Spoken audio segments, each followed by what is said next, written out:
Такие TWS наушники могут подойти многим, и на это есть несколько причин. Например, это действительно доступные наушники с функцией активного шумоподавления и внутриканальной конструкцией, при этом с удобной формой. Они действительно хорошо сидят в ушах. У наушников все неплохо и с автономностью. Huawei заявляют о 10 часах воспроизведения музыки на одном заряде. Все это само по себе звучит неплохо, да к тому же Huawei еще и стимулирует к покупке таких наушников при помощи того, что на старте продаж их цена будет сниженной до 25 апреля в Украине, по крайней мере. Надеюсь, этот обзор поможет разобраться, стоит ли покупать данные наушники лично вам, так как в нем будет предостаточно информации о Huawei FreeBuds 4i. Здесь, конечно же, будет тест наушников во время разговора, игровой тест и куча моих впечатлений, которые мне удалось собрать за почти 2 недели использования. Сравним эти наушники с моделью Huawei FreeBuds Pro и, конечно же, о проблемах будет рассказано. Не пропустите.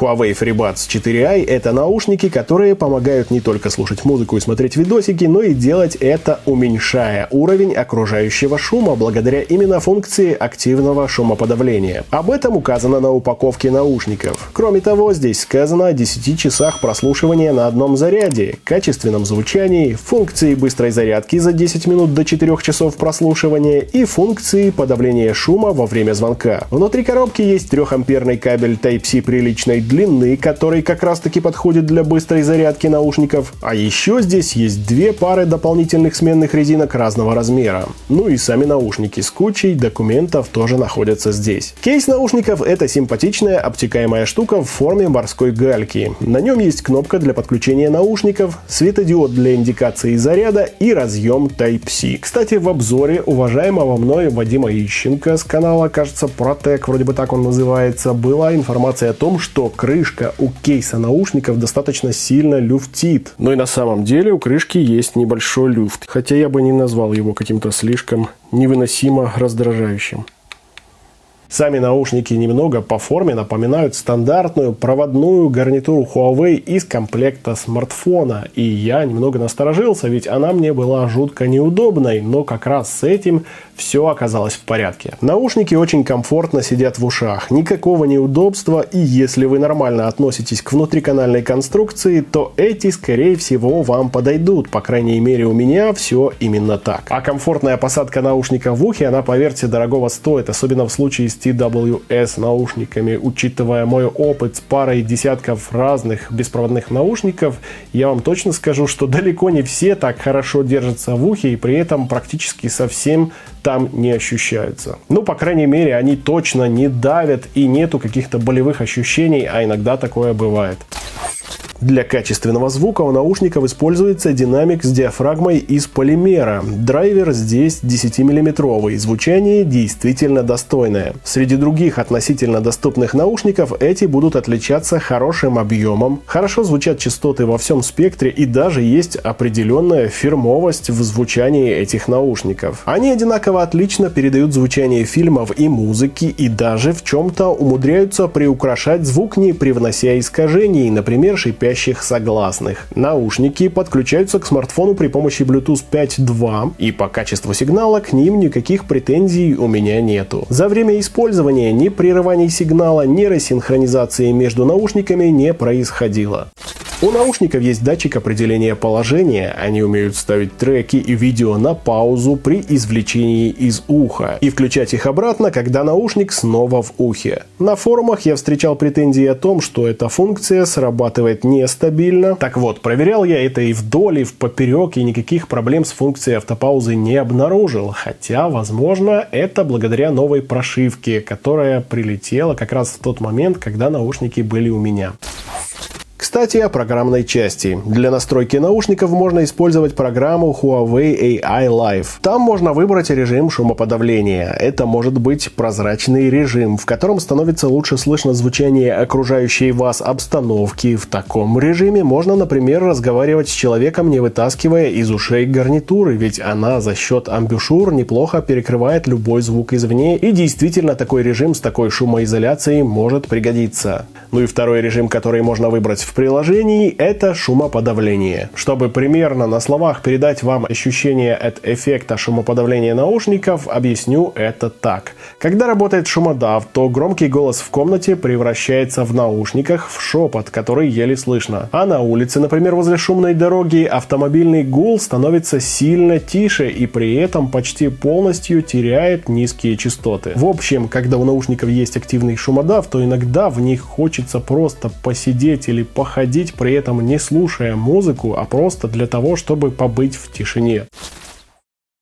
В приложении также можно изменить настройки сенсорного управления. Здесь используются два варианта касаний. Это двойное прикосновение или прикосновение с удержанием. Длительное касание меняет режим работы с шумоподавления на прозрачный режим или отключает шумоподавление вообще. При помощи сенсоров на внешней стороне наушников можно даже вызывать голосового ассистента, но в отличие от старшей Pro модели, громкостью управлять прямо с наушников здесь нет возможности.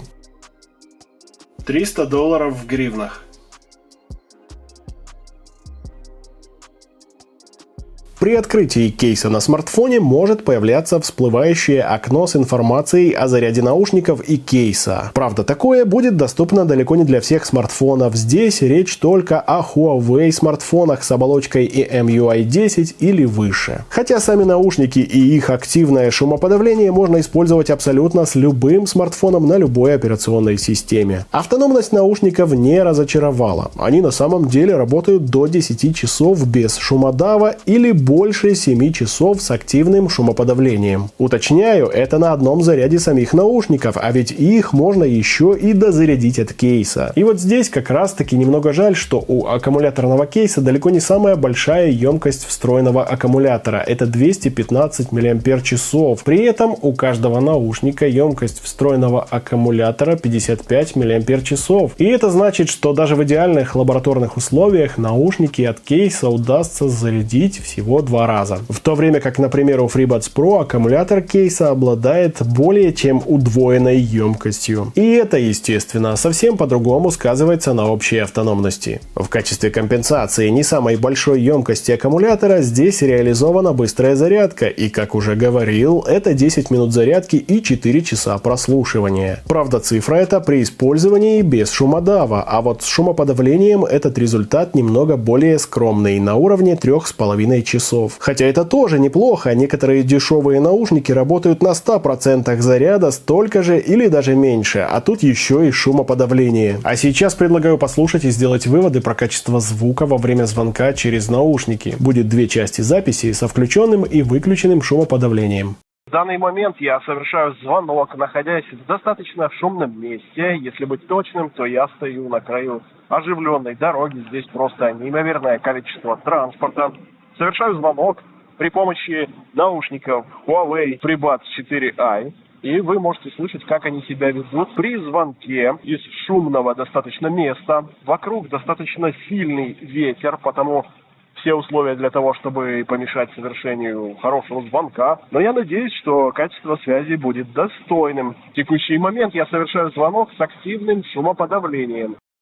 Вторая часть моего теста – это звонок из того же шумного места. Я, опять же таки, нахожусь на краю достаточно оживленной дороги. Но в данный момент я совершаю звонок, не включая функцию активного шумоподавления. То есть при помощи данного теста я пытаюсь выяснить, есть ли какое-либо влияние функции активного шумоподавления на качество связи во время совершения звонка. Особенно это интересно протестировать, находясь в шумном месте. Именно в таком месте, в котором я сейчас и нахожусь. Сейчас, повторюсь, я использовал наушники без включенной функции активного шумоподавления. Ну и для общего понимания добавлю-ка я еще запись звонка, находясь в помещении. Вот таким примерно будет звучание, если использовать наушники Huawei FreeBuds 4i в качестве гарнитуры и находиться при этом не на улице, а, как я уже говорил, в помещении. Следующий мой тест – это задержка при передаче звука. От себя скажу, что при просмотре видео отставание звука от картинки заметить невозможно. А вот как наушники ведут себя в играх.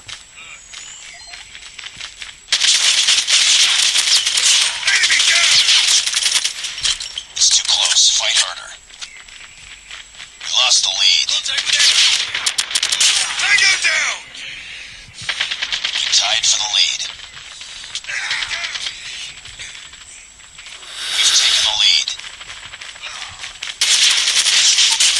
А теперь небольшое сравнение этих наушников с моделью FreeBuds Pro. Скажу только об интересном, очевидного, думаю, комментировать и трактовать не нужно. Например, цена в 2000 и 5000 гривен. Комментарии или объяснения здесь точно излишни. Первое – это режимы шумоподавления и прозрачности. У 4i есть только эти два варианта, плюс отключение шумодава. А у Pro добавлены еще и динамический режим работы шумоподавления, когда наушники сами подстраивают степень шумоподавления. И есть режим прозрачности, который пропускает только речь собеседника. Сенсорное управление наушников 4i не дает возможности регулировки громкости, которая есть у модели Pro. У Pro есть беспроводная зарядка, а здесь ее нету. Да и емкость аккумулятора в кейсе отличается более чем в 2 раза. У наушников 4i по 2 встроенных микрофона, а у Pro версии по 3 микрофона на каждом. Ну и конечно же звук у Pro версии еще более крутой. У них как минимум и драйверы большего размера, это 11 мм. Это конечно же не все различия, есть и более мелкие. Например, поиск наушников через приложение у Pro версии, но это не так интересно. В общем, наушники мне действительно понравились, и большая часть качеств, заявленных производителем во время тестов моих, подтвердилась. Но здесь не обойдется и без претензий с моей стороны, и пускай претензия не очень серьезная, но не могу о ней промолчать. У FreeBuds 4i, точно так же как и у старшей модели, довольно сложно доставать наушники из кейса, да впрочем и возвращать их обратно тоже не очень удобно. Все потому, что в кейсе их удерживает весьма мощный магнит, а корпус имеет скользкую глянцевую поверхность. Из-за этого получается доставать наушники не всегда с первого раза. Кроме того, наушники расположены внутри кейса амбушюрами в стороны, что заставляет их после извлечения из уха переворачивать каждый раз каждый наушник. А делаешь это одной рукой, и потому всегда есть шанс уронить наушник. В общем, это немного неудобно. Ну и конечно, со временем к этому можно как-то привыкнуть. Надеюсь, мое видео помогло вам получить представление о доступных наушниках с активным шумоподавлением от Huawei. Это FreeBuds 4i. Жду ваши впечатления и вопросы в комментариях. Подписывайтесь на канал. Ну а с вами был Рома, и до новых видео. Ты подпишись на мой канал. Ты колокольчик нажимал, проверь. Ты подпишись на мой канал.